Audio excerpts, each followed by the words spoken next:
Kamusta kayo mga libag, mga karayuman? Dito po ako sa inyo, si Nyolo po. Magbibigay po tayo ng reaksyon ukol po dito sa napapanahon po na maganda po to kasi eto po yung parang sinapelikula yung EJK. Eto po at ipapalabas na po ito. Bali premiere pa lang po ito. Pakinggan po natin at panoorin. Meron akong kilala noon. Halos kasing edad mo din.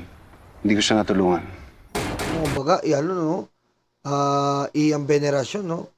Iyang venerasyon. Iyang venerasyon pala to. Kamusta ang flight? Chip. Sir. Sir.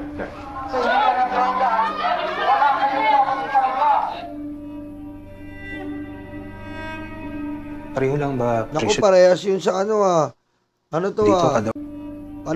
Parang kay Father Flavi, no? Parehas na parehas yung sementeryo na pinaglagakan, no? Kuwang-kuwa, dyan, no? Ganyan, yan, dyan mismo, eh. Ganyan yung sementeryo na pinagkukuhanan ni Father Flavi nun, eh. Diba? Ganyan yung inaanoan ni Father Flavi dun sa mga EJK victims. Dyan niya kinukuha yung mga patay nun dahil idadalhin niya kay Doktora Fortune. Diba?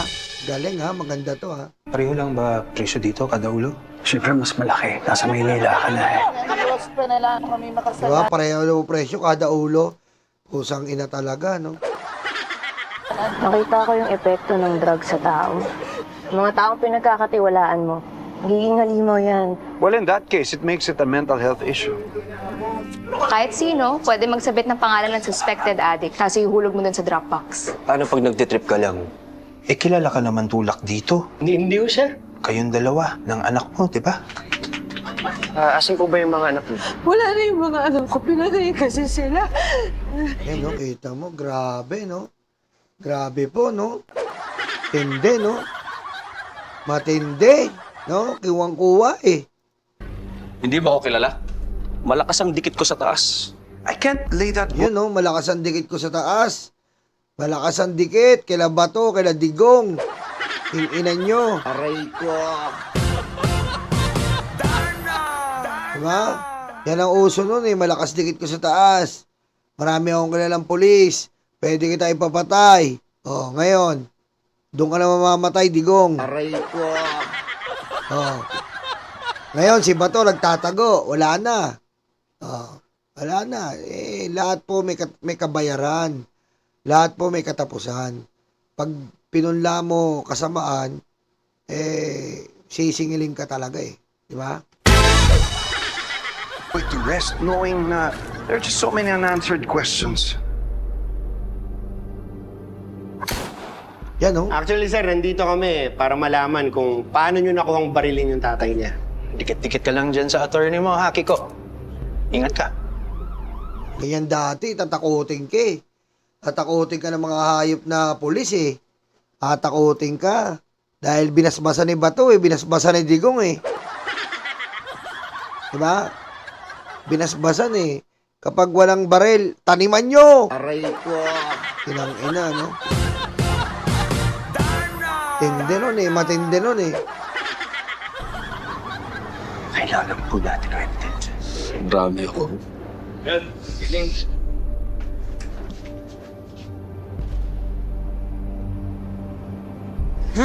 Grabe, oh.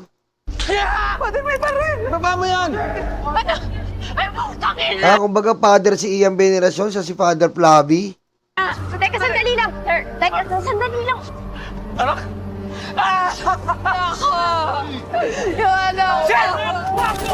Maganda yan, sabihin natin sa Keba to, eh, Binigyan nyo ba ng due process to? Binigyan nyo ba ng due process? Binigyan nyo ba ng pagkakataon? Dinaan nyo ba sa local court? Aray ko. Diba? Yun nga po, no? Dinaan mo ba sa local court? Binigyan mo ng due process? Pantay ba yung pagtrato nyo? Tapos dadalhin mo pa si Dadalin mo pa si Bato sa video conference. Aray ko. Ano? From 2016 to 2022, 30,000 reported killings due to drug war in Philippines. Si Father Flavis, Ian Veneracion, galing. Yan yung trending no, no? Salamat na malinis na ako. Salamat na buhay ka pa. Grabe, abangan natin to. Napakaganda po nito. Maganda po itong pelikulang to, no? Maganda tong pelikula na to. At sure ako marami po tayong matututunan dito. At marami po tayong malalaman na mga hindi pa natin nalalaman dito sa full exclusive na kwento ng EJK. Marami pa po yan lalabas eh. Marami pa tayo. Yung mga nalalaman natin dito, kakarampot pa lang kasi 30,000 po yan. Yung commonly na kwento ang nakikita lang natin palagi.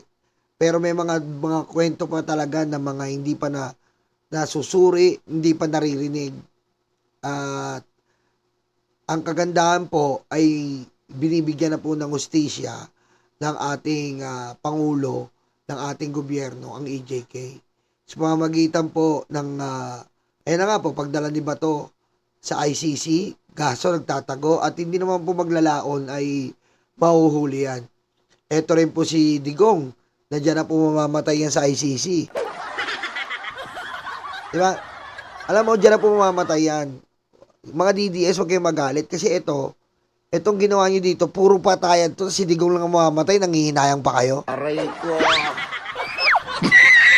Patayin mo si BBM. No joke.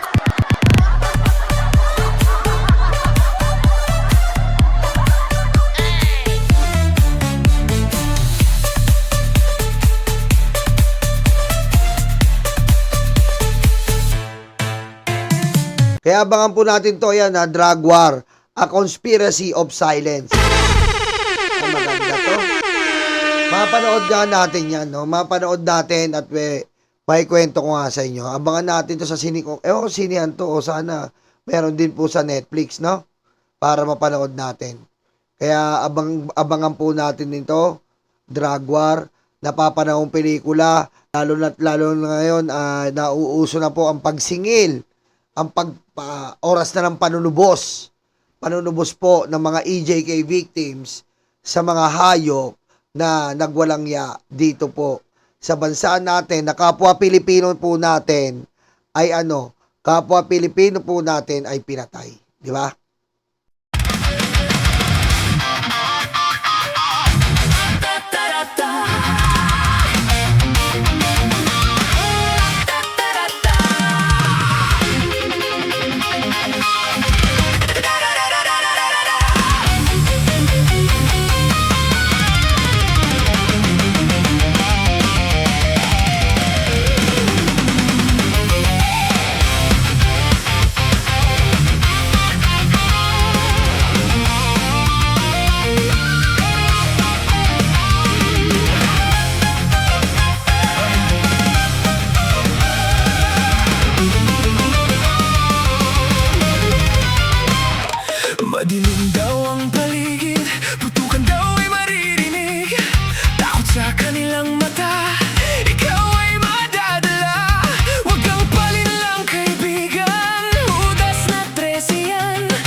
isip,